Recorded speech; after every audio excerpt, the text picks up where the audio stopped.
Hello everyone and welcome to my channel, and today I'll be reading a multi-character listener by me. So let's get into it. Neuvillette. He thought about marrying you a lot, and so that's why this mistake happened in the first place.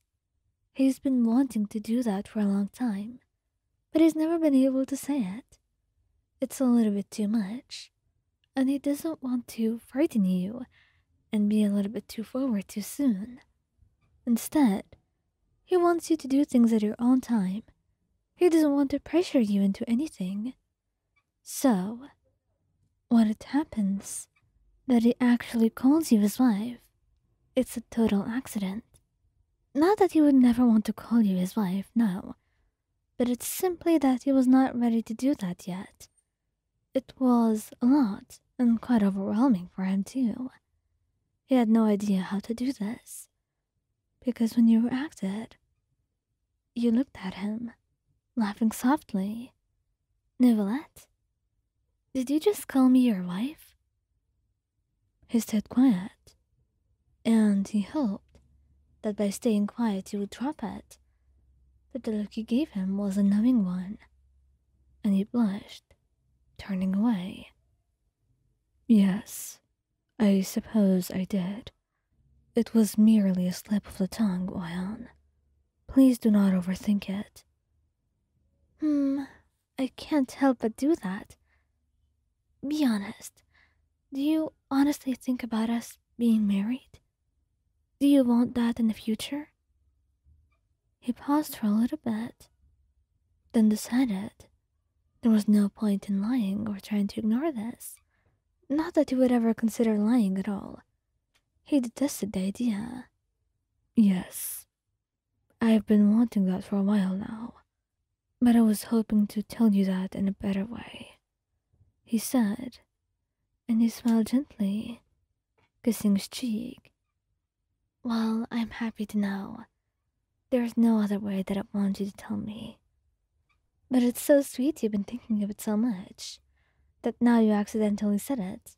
Isn't that adorable?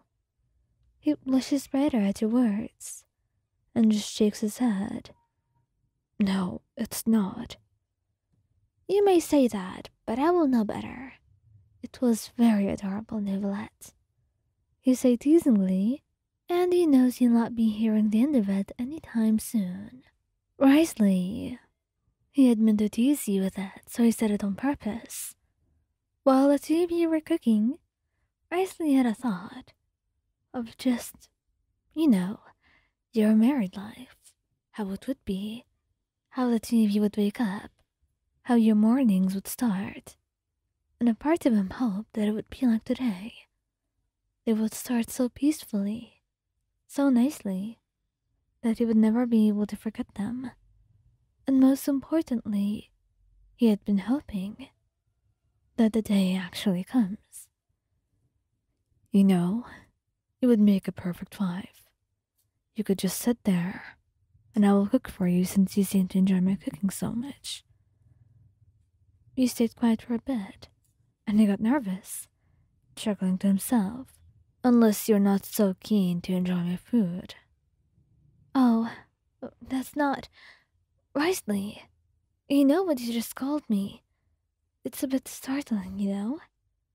He chuckles, kissing your cheek. I know, but what do you think of it? Would you want that? At any point in time?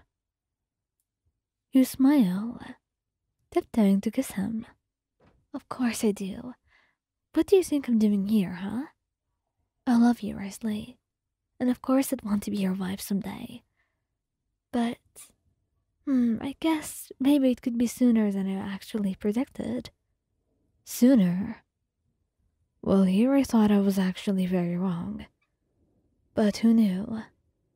You seem to actually want me that bad. You elbow him, laughing softly as you continue to chop the tomatoes, while he takes care of the things on the stove. For the most part, you don't think you'll be just sitting around and waiting to taste his cooking, since he seemed pretty willing to help you learn the craft as well. He was a very good cook, and and it would be a shame if he was the only one who knew how to do this between the two of you. So you wanted to learn as well. And maybe your mornings would be more exciting. And maybe they would be just as lovely as today as well. Lyney. He had no intention of saying this out loud, and yet he did. And it was completely coincidental. An accidental occurrence that managed to embarrass him for a while as he looked at you, blushing brightly, and you turned to look back at him. Well, Lyney, you said something, didn't you? You say. You surely were not just hearing things, right? He did call you his wife, didn't he? Or at least you're quite certain of that. And with the look that he gives you, and the way that he blushes and chuckles a little bit, your answer is confirmed. Well, I mean, I did. It was sort of a joke. What a funny joke, right? It's pretty funny. Lyney, can you be serious for once? This is important for me. Well, it's just that well, I didn't expect to say this accidentally like this. But I do love you, Ion. And I want to be with you. I mean it. And maybe one day I can call you my wife for real. I don't know when that will be, but hopefully soon, he says, chuckling, and you find yourself smiling at that, kissing his cheek. Hopefully. I know you probably wanted to say this some other way, other than an accident like this, but don't you worry. There are a million other chances for you to propose, and I'll be waiting, you say, giving him a glance that speaks volumes of your love. And also, it's quite a knowing one that he has actually received a lot from you. And he smiles, kissing your hand. Of course, my darling. And I'll make sure you don't wait long. I'm a gentleman, after all. You certainly are, Lyney. I've never once had a doubt about it. Now, if you want to call me your wife again, you will have to do a lot more work than that, okay? I know. You don't have to tell me twice, he says.